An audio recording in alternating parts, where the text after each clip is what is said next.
I sold two cars in the last 6 months, right? So we had a Volvo XC90 that we were getting out of, and I had a Lexus NX. So I ended up selling the Volvo private party, and I did it all through Facebook Marketplace.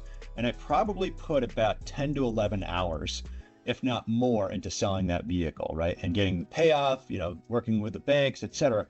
It's a lot of time that, I didn't necessarily have.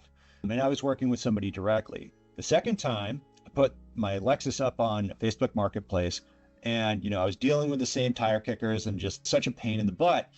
And then out of nowhere, we had a dealer reach out to me, say, hey, we can cut you a check today.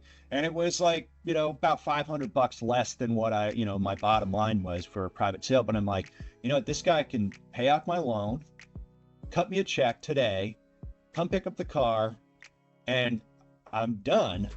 I was like, yeah, sure. Why not? And I think a lot of dealerships think that they can't compete with a private seller because, that person wants the money. But a lot of times it's worth people's time and effort to just sign it off to a dealership. You have that distinct advantage. And using like a network like that, you can get those vehicles that you might not normally see in an auction or your service drive. It's somebody locally who you might have never dealt with. And all of a sudden you have an interaction with them. You have a good interaction with them because they're stoked to get rid of their car. Right. And then maybe you turn them into a customer. So it's a huge, huge advantage overall.